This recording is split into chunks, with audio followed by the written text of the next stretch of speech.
Good morning, Hong Kong! And today we have for you a very important message. Before we begin, let me introduce myself, Vincent Wong. Andrew Work! Hey! Founder of Solution and Views and founder and editor-in-chief of Harbour Times. That's me. Okay, wakey. All right, Monday morning, time to rock and roll. Yeah. We're getting ready. It's a big year for political junkies in Hong Kong because we've not one, not two, but 3 elections coming up. Okay, number 1, 4th of September, the Legislative Council election. Yep. Number absolutely. 2, December, the election committee. Yeah, the 1200. The 12, not the 300, the 1200. Yeah.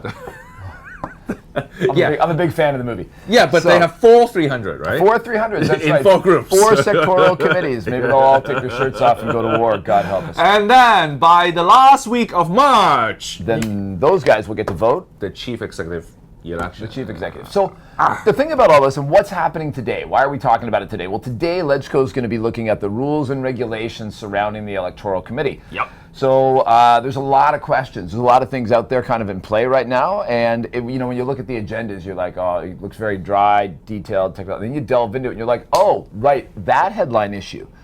So, for example, the government still doesn't have an answer as to what went wrong with people who were unable to vote in the district council elections. They've been asked about it. The meeting's coming up. There's like follow-up actions, and the government's response to this one is like, pending. We're still working on it.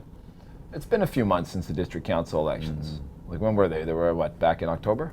I mean, it's been at least 6 months. Well, they come up with some recommendations. Okay. And but this is not one of them.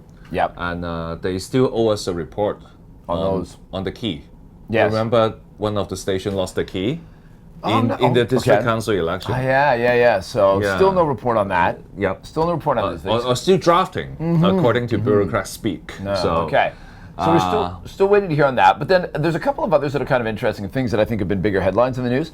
And one is on what materials for elections will be compensated for by the election committee. And this is going to this whole heart of things like, can I send out a flyer that says, I want to have Hong Kong become independent from China? No. Because this is what they're talking about. Because last time on the 28th of February, the by-election for people to replace, not replace, but because Ronnie Tong resigned and his seat was empty, and then the by-election for LegCo. There's a by-election, and then one of the candidates have such messages in his promotion flyers, and they refuse to send it out by the postal office. That's it. So there's big questions around that, because if they deny him on this, well then what else? Because I don't think there's really clear guidelines as to what is and is not acceptable, because you could say almost anything. Let's say I want to advocate for everybody gets a free puppy or something. I mean, ridiculous positions are okay, but independents aren't. I mean, they're going to have to list down every possible position. To be totally arbitrary. To be fair, I think free puppies and Hong Kong independence cannot be compared directly. Okay, how about something like legalizing drugs? Because something along that line. They're illegal right now. And if you were advocating, you could make the argument that advocating for people being allowed to take them was in itself illegal and therefore shouldn't be compensated. Is the argument for the independents, right? Yeah, or to make a very compelling argument, anti-communist messages.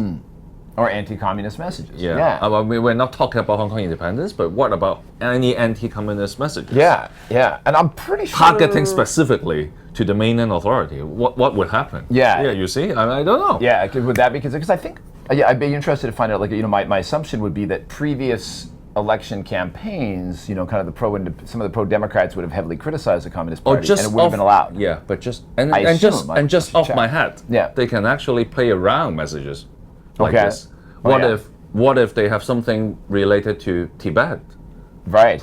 Would that be? Yeah, it's not directly related to Hong Kong, but any politicians can take a stance for or against. The Dalai Lama, right? Yeah. So, I know. Yeah. I don't know there's a lot of things that could come open to that, and there might be a lot of test cases. So this is going to get discussed in LegCo.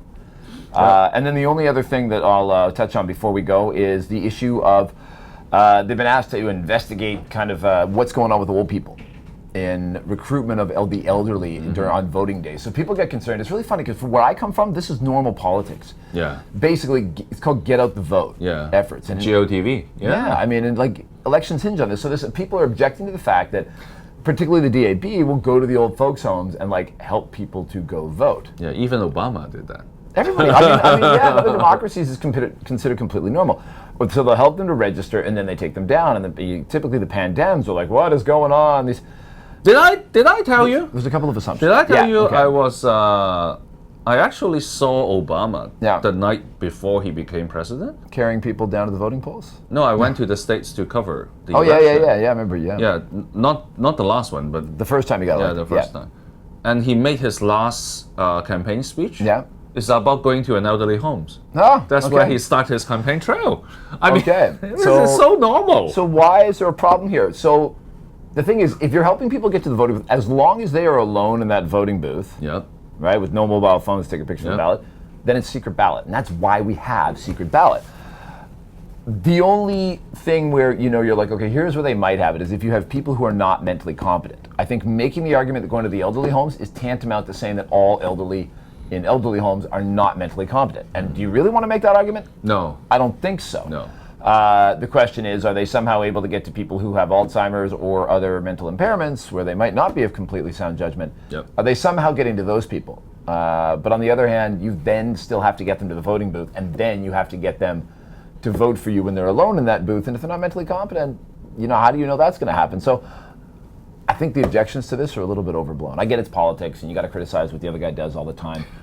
But in this case, get out the vote. Old people should have a right to be registered and to vote as well. I agree. So, I think this is good analysis. And well, let's start with for today, because the election is a big topic. It is a big topic. It's a big topic.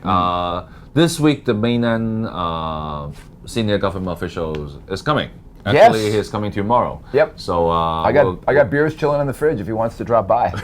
It depends on what brand, I would say. Yeah. Anyway, thank you for watching. With that, I have to thank for the good work by Mr. Andrew. Hey, we're always looking for great solutions with Vincent Wong. Great. Bye.